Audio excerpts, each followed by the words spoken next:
ఈ మీటింగ్కి వచ్చిన మిత్రులందరికీ విప్లవాభినందనలు.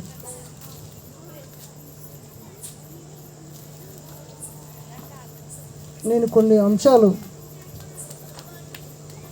మాట్లాడతాను, చాలా తక్కువ సమయంలో ముగిచేది చూస్తాను.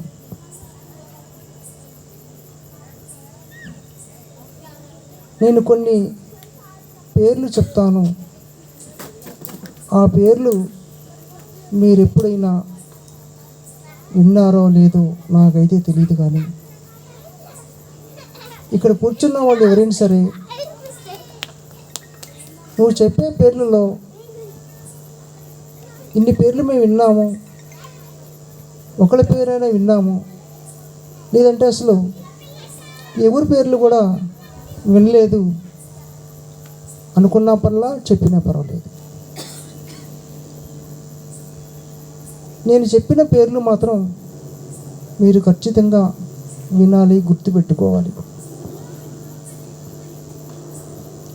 ఒకటి, ఊటుకూరి కోటయ్య. 2, నేరెళ్ళ శేషయ్య. 3, కత్తి చెల్లెమ్మ. 4, ఎర్ర సుబ్బయ్య. 5, చొక్కా సుబ్బయ్య. 6, వేణుబాక రామయ్య. 7, తిరువీధుల, అతని పేరు సాంబయ్య, తిరువీధుల సాంబయ్య. మీరు ఎప్పుడైనా ఈ పేర్లు విన్నారా అని మళ్ళీ ఒకసారి ఇక్కడ కూర్చున్న కుటుంబ యజమానులు జెంట్స్ ఉన్నారు కాబట్టి నేను ఎక్కువగా మీకే విషయాలు తెలుస్తూ ఉంటాయి కాబట్టి మిమ్మల్ని అడుగుతున్నాను. నేను మీకు తెలిసినా తెలియకపోయినా సరే ఇక ముందైనా మీరు తెలుసుకుంటారని నేను అనుకుంటున్నాను.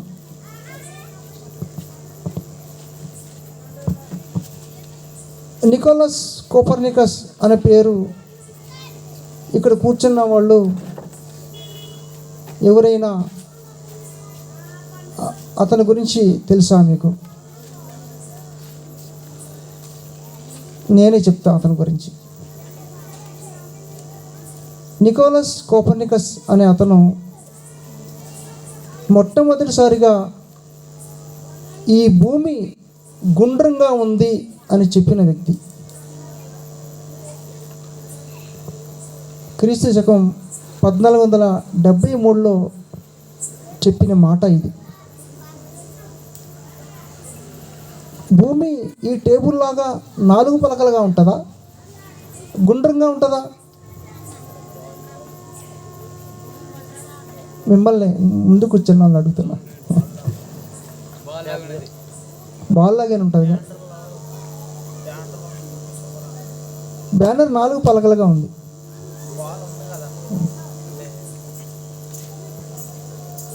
ఈ విషయం మిమ్మల్ని ఎందుకు అడుగుతున్నానంటే, మీకు ఎందుకు చెప్తున్నానంటే, నేను ఒక 7 పేర్లు ముందుగా చెప్పాను, మిమ్మల్ని అడిగాను. ఆ 7 పేర్ల గురించి, ఆ 7 వ్యక్తుల గురించి ఎవరికి మీకు తెలియలేదు. ఆ 7 పేర్లు ఈ భూమికి గుండ్రంగా ఉందని చెప్పిన వ్యక్తికి సంబంధం ఉంది. భూమి గుండ్రంగా ఉందని చెప్పిన ఆయన ఒకరోజు గడవడానికి భూమి ఎలా తిరుగుతుంది, ఒక సంవత్సరం గడవడానికి భూమి ఎలా తిరుగుతుంది అని చెప్పిన వ్యక్తి కోపర్నికస్. భూమి తాను చుట్టూ తాను తిరిగితే ఒక రోజు పడుతుంది, 24 గంటలు. కానీ భూమి సూర్యుడి చుట్టూ తిరగడానికి 1 సంవత్సరం కాలం పడుతుంది, 365 రోజులు. ఈ విషయాన్ని నేను మీకు ఎందుకు చెప్తున్నానంటే, ఇప్పుడు మనం మాట్లాడేదంతా తెలుగు భాషగా, తెలుగునేగా మాట్లాడుతుంది మనం. ఈ తెలుగు భాష అనేది ఏ కాలంలో వచ్చింది, ఎవరు తీసుకొచ్చారు అనేది దాపరికాలు ఎక్కువ ఉంటాయి. ప్రభుత్వం కూడా దాచేస్తుంది, తెలియనిది. తెలుగు భాష మొట్టమొదటిసారిగా క్రీస్తు పూర్వం 2400 సంవత్సరాల క్రితం జరిగింది. ఇది క్రీస్తు పూర్వం. ఇది ఈ భాష, తెలుగు భాష తీసుకొచ్చింది యానాదుల కులమే. వింటున్నారా? తెలుగు భాష తీసుకొచ్చింది మొట్టమొదటిసారిగా యానాదుల కులం. యానాదులు తీసుకొచ్చారు. అసలు యానాది అనే కులం పేరు ఎందుకు వచ్చింది, ఎలా వచ్చింది? మీరు ఎప్పుడైనా ఆలోచించారా? మీ పిల్లల్ని మీరు అడిగారా? మీ తల్లిదండ్రులు మీరు అడిగారా?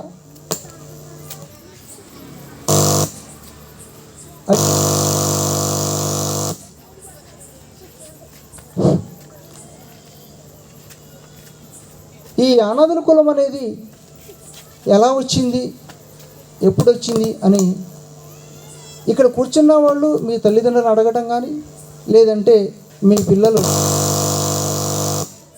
మిమ్మల్ని అడగటం కానీ బహుశా నేను జరిగి ఉండదేమో అనుకుంటున్నా. కానీ ఎప్పటికైనా సరే మీ పిల్లలు తర్వాత చదువుకుంటున్నప్పుడు వాళ్ళకి తెలియని విషయాలు తల్లిదండ్రుల్ని సహజంగా అడుగుతారు. అమ్మ దీన్ని ఏమంటారు, ఇది ఎలా వచ్చింది అని అమ్మని అడుగుతారు, నాన్న అడుగుతారు. మాకు తెలియదు అని చెప్తే, అమ్మ నాన్నకే తెలియనప్పుడు ఇంకెవరికి తెలుస్తుంది అని పిల్లలు వాళ్ళు ఇంటర్నల్గా ఆలోచించుకుంటూ ఉంటారు, అంతర్గతంగా ఆలోచించుకుంటూ ఉంటారు. ఒక పిల్లవాడు స్కూల్కి వెళ్ళి వచ్చిన తర్వాత,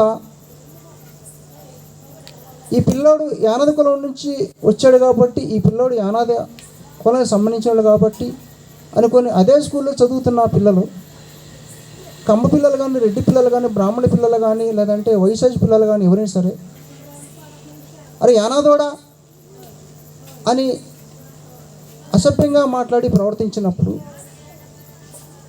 ఈ పిల్లోడు బాధపడతాడు. అతను ఏమనలేడు. కానీ ఇంటికి వచ్చిన తర్వాత అమ్మను కానీ నాన్న కానీ అడిగి ఆ విషయం తెలుసుకోవాలనుకుంటాడు. నాన్న, మా స్కూల్లో ఒక స్టూడెంట్ నన్ను అరే యానాదోడా అని తిట్టాడు. అది యానాదోడా అని తిట్టడం అతని ఉద్దేశం ఏమిటి, మనల్ని ఎందుకు అంత అవమానంగా మాట్లాడాడు అని అడిగితే తండ్రి కానీ తల్లి కానీ చెప్పలేని స్థితిలో ఉన్నారు. ఎందుకంటే వాస్తవంగా ఈ అనాది కులం అనేది ఎలా వచ్చింది, ఎప్పుడు వచ్చింది అనేది బహుశా ఇక్కడ ఉన్న వాళ్ళకి ఎవరికి తెలియదని నేను అనుకుంటున్నాను. యానాది కులం ఎలా వచ్చిందో నేను చెప్తాను, ఇప్పటికైనా మీరు గుర్తుపెట్టుకుంటారని నేను అనుకుంటున్నాను. ఇక్కడ కూర్చున్న వాళ్ళలో ఒక ఆమె ఇక్కడ ఈ కాలనీలో చదువుకున్న వాళ్ళు ఎక్కువ వాళ్ళలో బహుశా 10th క్లాసు ఇంటర్మీడియట్ అయి ఉండొచ్చు. ఆ 10th క్లాసు ఇంటర్మీడియట్ స్టూడెంటు ఒక ఆమె ఉంది, బహుశా ఆమె అయి ఉండొచ్చు.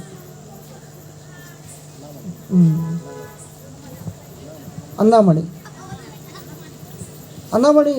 10th క్లాసు, మరి ఇంటర్ నాకు తెలియదు కానీ గుర్తులేదు. ఇంత పెద్ద కాలనీలో ఇంతమంది పిల్లలు ఉన్నప్పుడు, ఇన్ని కుటుంబాలు ఉన్నప్పుడు పిల్లల్ని ఎందుకని చదివించలేకపోతున్నాము? మా జీవితాలు ఇలా ఉన్నాయి, మా పిల్లలైనా బాగుండాలని ప్రతి తల్లిదండ్రులు అనుకుంటారు కదా,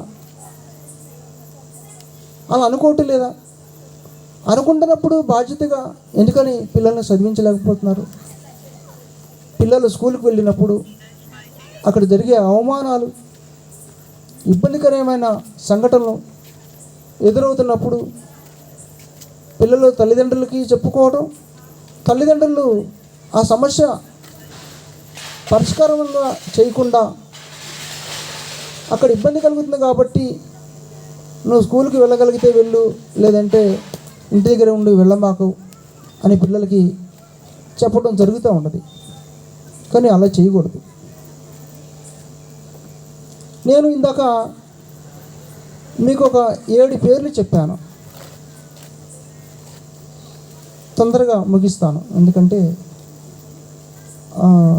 ఇక్కడ తక్కువ మంది ఉన్నారు. ఈ తక్కువ మంది కూడా మీరు నేను చెప్పిన విషయాలు మీరు గుర్తుపెట్టుకొని మీ కుటుంబాల దగ్గర, మీ పిల్లల దగ్గర చర్చ చేస్తే మన తరమైన పిల్లలు మనకులాగా ఉండకుండా బాగుంటారు అనే ఉద్దేశంతో ఈ విషయాలు మీ కుటుంబాల దగ్గర, పిల్లల దగ్గర, అందరి దగ్గర చర్చిస్తారు. ఆ విషయాలు తెలియజేస్తారని నేను అనుకుంటున్నా. ఇందాక ఒక 7 పేర్లు చెప్పాను మీకు. ఊటుకూరి కోటయ్య, శేషయ్య, చెల్లెమ్మ, ఎర్ర సుబ్బయ్య, చొక్కా సుబ్బయ్య అని ఒక 7 పేర్లు చెప్పాను. వీళ్ళందరూ మళ్ళీ అడుగుతున్నా, మీరు ఎప్పుడైనా విన్నారా? వీళ్ళందరూ 1924 కాలంలో బ్రిటిష్ వాళ్ళ మీద పోట్లాడి ఈ దేశం నుండి వెళ్ళిపోవాలని గొడవలు చేసి పోలీసుల చేత తన్నులని కేసులు పెట్టుకుని జైల్లో ఉండి నానా ఇబ్బందులు పడి బయటికి రాకుండా ఇబ్బందులు పడిన ఈ 7 ఈ అనాది కులానికి సంబంధించిన వాళ్ళు.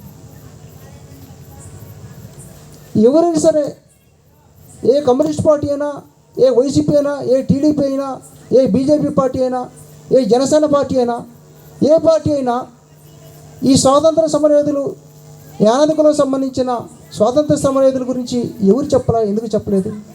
ఎందుకని చెప్పడం లేదు? వెలుగులోకి రానియకూడదు వీళ్ళని ఊరు బయటే ఉంచాలని. బ్రిటిష్ వాళ్ళ మీద అంత కొట్లాడి కేసులు పెట్టించుకొని తన్నించుకున్న అంత ధైర్యవంతులు ఇప్పుడు ఊర్లో వెళ్ళలేని అంత బిరుకోబోయంతో ఎందుకు ఉంటున్నారు? కారణం చాలా లోతైన అర్థాలు ఉన్నాయి. ఆంధ్రప్రదేశ్లో కమ్మారెడ్లు అసభ్యంగా మాట్లాడటం, అసభ్యంగా ప్రవర్తించడం, కులం పేరు పెట్టి తిట్టడం, మనసుకు బాధ కలిగేటట్టు చేయటం, అవమానించడం, వాళ్ళకి దగ్గర కాకుండా దూరం అయ్యేటట్టు కావాలని కుట్రపూరితంగా చేసుకుంటూ వచ్చారు. ఇప్పుడు కూడా చేస్తూ ఉన్నారు. ఇక్కడ మీరు ఒకటి గమనించాలి.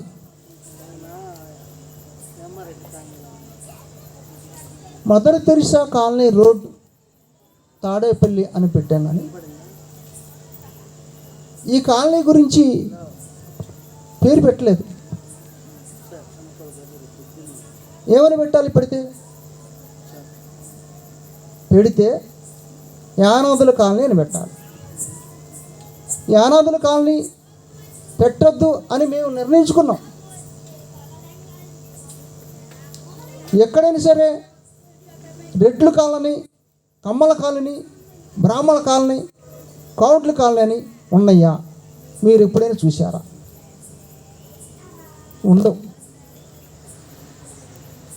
అంటే మనం కులం తక్కువ వాళ్ళని, అంటరానే వాళ్ళని, ఊరికి దూరంగా బతికే వాళ్ళని, అందుకే మనను మాత్రమే తక్కువ కులం వాళ్ళం కాబట్టి వాళ్ళని మనకి యానాదుల కాలనీ, ఎరుకుల కాలనీ, మాలపల్లె, మాదిగపల్లె అని ఇట్లాగా వాళ్ళు అనుకుంటూ వస్తున్నారు.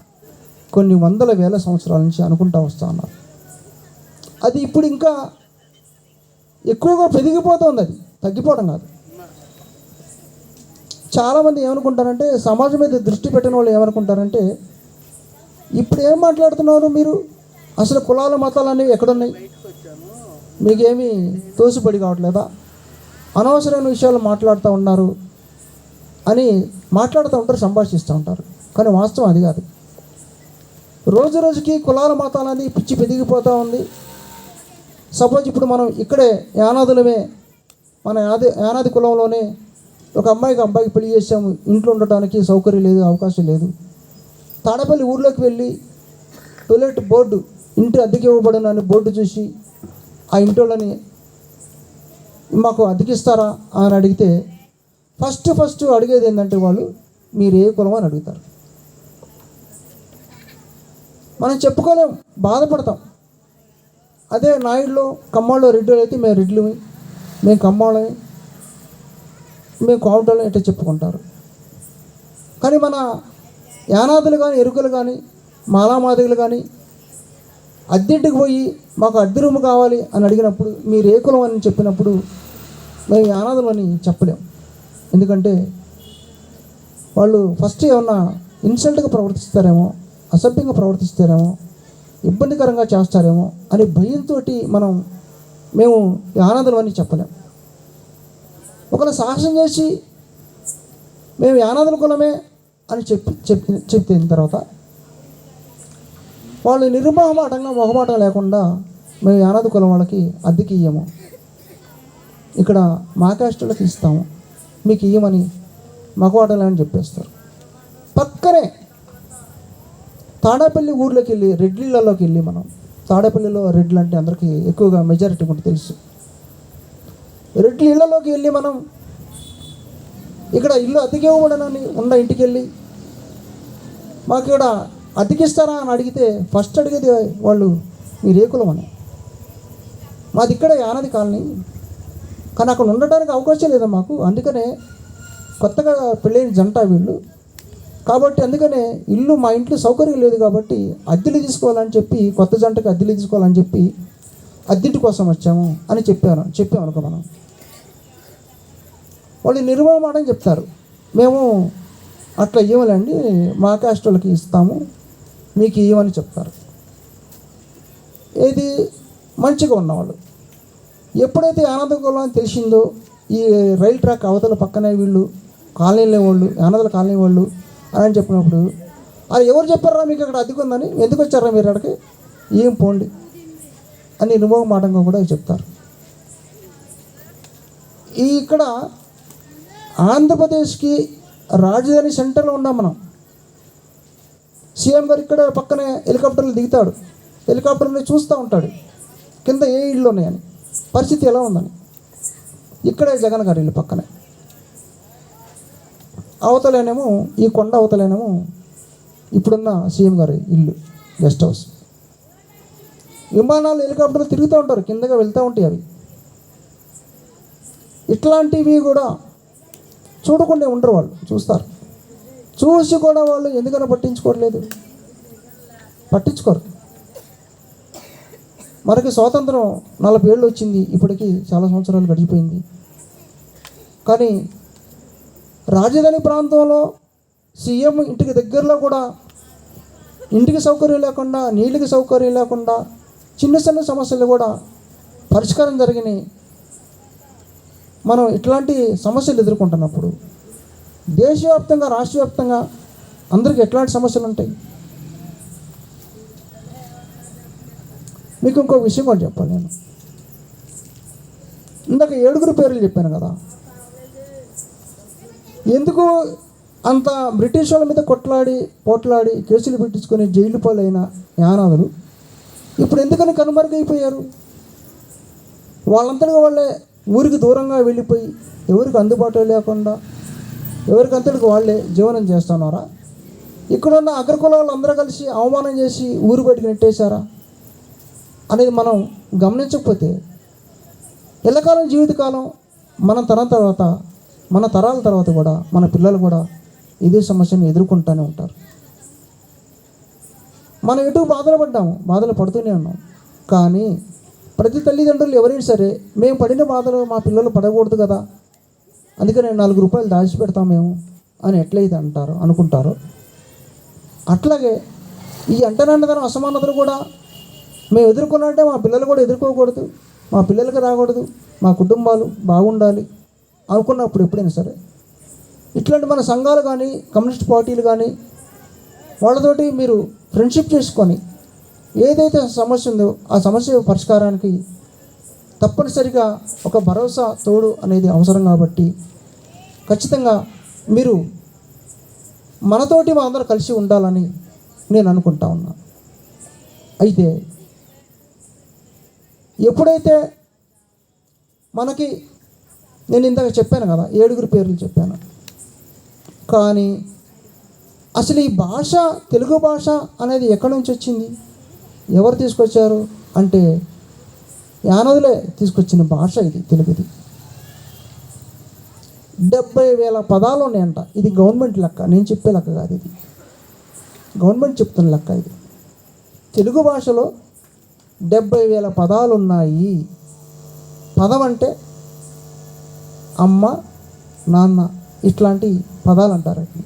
అట్లాగే ఈ 70,000 పదాలు యానాదులు తీసుకొచ్చినప్పుడు, తెలుగు భాషని యానాదులు తీసుకొచ్చినప్పుడు ఎందుకని ఇప్పుడు యానాదులు అనేది లేకుండా అయిపోయింది, లేకుండా చేశారు.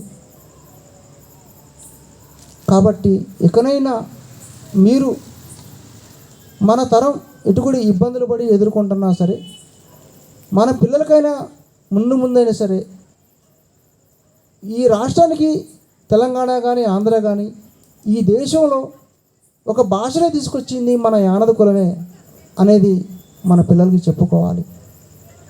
అట్లాగే ఎవరైతే అంటరితనం అసమానతనంగా చూస్తూ ఉన్నారో వాళ్ళని 1924 బ్రిటిష్ వాళ్ళ మీద ఎట్లయితే తిరుగుబాటు చేశారో అట్లాగే మళ్ళీ ఇక్కడ ఎవరైతే అగ్గురు కులాలతోటి రెచ్చిపోతూ ఉన్నారో, కుల తగాదాలు పెట్టి మత తగాదాలు పెట్టి గొడవలు చేస్తూ ఉన్నారో, కమ్మారెడ్డి బ్రాహ్మిన్స్ నాయులు వీళ్ళందరూ కలిసి గొడవలు చేస్తూ ఉన్నారో వాళ్ళనైనా సరే మనం ఎదుర్కొనే తట్టే ఉండాలి. ఎందుకంటే నేను చెప్పాను ఇందాక 7 పేర్లు.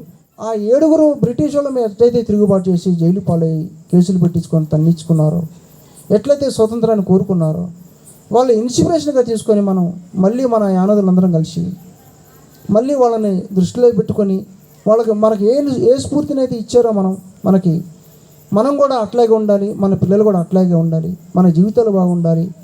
ఈ ఊరు బయట కాలువ గట్టు పక్కన రిజిస్ట్రేషన్ కానీ స్థలాల్లోటి గవర్నమెంట్ ఉన్న పొరంపోకుల్లో ఇల్లు వేసుకొని ఉండాలి. మన కాగితాలు ఏరుకొచ్చుకొని కుటుంబాన్ని గడుపుకోవాలి, సాయంత్రంతో ముగించుకోవాలి. రిక్షా దొక్కుకోవటమో, చేపలు పట్టుకొచ్చుకోవటమో, లేదంటే కాగితాలు ఏరుకొచ్చుకొని ఆ పూట గడుపుకొని నిద్రపోవటం ఇట్లాంటి కాదు. మన జీవితాలు ఇట్లా ఉన్నాయి కాబట్టి, ఇలా చేశారు కాబట్టి పాలక వర్గాలు కానీ ఏ పార్టీలైనా రాజకీయ నాయకులైనా సరే ఎవరైనా సరే కావాలని ఒక కుట్రపూరితంగా చేశారు కాబట్టి ఆ కుట్రలో మనం ఎదుర్కొంటూ ఇకనైనా సరే మనం ఒక వెలుగులోకి రావాలి, మనకంటూ ఒక స్థాయి ఉండాలి. ఈ అంటరానితనం అసమానతలు పోవాలి, మన పిల్లలు చదువుకోవాలి, బాగా ఉద్యోగాలు సంపాదించుకోవాలి. మనకి ఇంటి సమస్య, నీటి సమస్య, ఏ సమస్య ఉండకూడదు. ఇట్లాంటి టాయిలెట్ సమస్య ఇట్లాంటివి కూడా ఉండకూడదు అనేది మీరు ఇక్కడున్న వాళ్ళందరూ దృష్టిలో పెట్టుకొని మన తర్వాత అయినా మన తర్వాత వచ్చే జనరేషన్ పిల్లలకైనా సరే మీరు చెప్పుకుంటూ పిల్లల్ని చదివించాలని. అట్లాగే పూలే అంబేద్కర్ని దృష్టిలో పెట్టుకొని వాళ్ళు ఎట్లాంటి బాధలు అయితే చెప్పాడు ఇందాక, అంబేద్కర్ ఎన్ని బాధలు పడ్డాడు, పూలే ఎన్ని బాధలు పడ్డాడని. వాస్తవంగానే బాధలు పడ్డారు వాళ్ళు. తినడానికి తిండి లేకుండా వాళ్ళు ఇద్దరు కూడా లాటరీ కొట్టుకునే టైపు మనలాంటి కుటుంబాలే వాళ్ళే కూడా. కానీ వాళ్ళు ఇవాళ ఈ స్థాయిలో ఉన్నారంటే వాళ్ళు పనిగట్టుకొని అంటరానితనాలు అవమానాలు ఎదుర్కొన్నారు బాగానే. ఇందాక నేను చెప్పిన యానాద కులానికి సంబంధించిన 7 ఎలా అయితే జైలు పాలయ్యి కేసులు పెట్టించుకొని పోలీసుల చేత తన్నులు తిని ఇట్లాంటి ఎదుర్కొన్నారో అవన్నీ కూడా వీళ్ళు కూడా ఎదుర్కొన్నారు. కానీ యానాదులు అదే సమస్యను ఎదుర్కొన్న యానాదులు ఎందుకని వెలుగులోకి లేరు? ఇట్లాంటి వాళ్ళు కొంతమంది ఎట్లా వెలుగులోకి వచ్చారు? ఇట్లాంటివన్నీ మనం దృష్టిలో పెట్టుకొని ఇకనైనా సరే మన పూర్వకాల యానాదుల్ని వాళ్ళని ఇన్స్పిరేషన్గా తీసుకొని వాళ్ళని గుర్తించుకుంటూ వాళ్ళ ఆశయాల కోసం వాళ్ళు ఏ మార్గం అనేది కోరుకున్నారో ఆ విముక్తి కోసం మళ్ళీ మనం అందరం ఒకటిగా ఉండి మనం పోరాటాలు చేయాల్సిందే. చేయకపోతే మాత్రం ఈ అంటరాని తన అసమానతలు పోవు. ఇట్లాంటి పూరి గుడిసెలలోనే ఉండి ఫుడ్ని కూడా లాటరీలాగా ఎదుర్కోవాలి. ఇట్లాంటి అన్ని సమస్యలు పోవాలి. కాబట్టి మనం వాళ్ళని స్ఫూర్తిగా తీసుకొని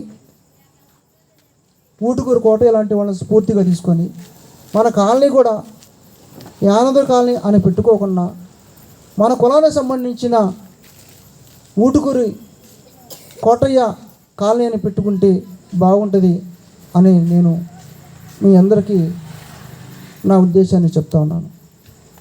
ఇక్కడ యానందర్ కాలనీ అనేది అనిపించుకోకూడదు, పెట్టుకోకూడదు మనం. అట్లాగే కమ్మారెడ్డి కులాలు కూడా కాలనీ అని పెట్టాల్సిన పనే లేదు. మన కులంలో ఉన్న వాళ్ళు ఎవరైతే మన కోసం పోట్లాడి కేసులు పెట్టించుకొని తన్నులు జైలు పాలయ్యి అరెస్ట్ అయ్యి చనిపోయారు, మన కోసం చనిపోయారు. అట్లాంటి వాళ్ళని స్ఫూర్తిగా తీసుకొని మనం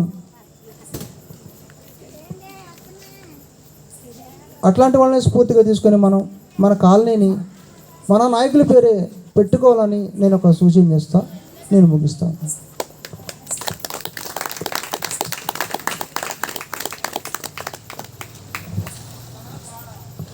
రచయితల సంఘం రాష్ట్ర కార్యవర్గ సభ్యులు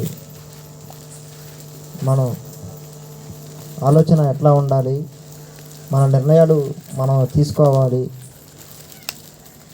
మనం ఏదైనా మన అస్తిత్వం అనేది మన ఆలోచనల మీదే ఆధారపడి ఉంటుందని మనం అర్థం చేసుకొని ఈ సందర్భంగా మన ముందు తరం నాయకులు ఎవరైతే యానాదులు వాళ్ళు ఎట్లయితే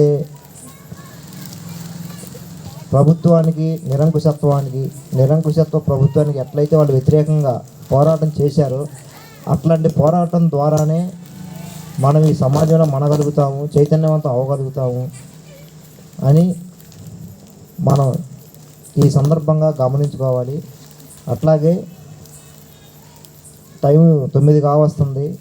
నిజానికి మేము ఇది 6 గంటలకే మొదలు పెట్టాలనుకున్నాము.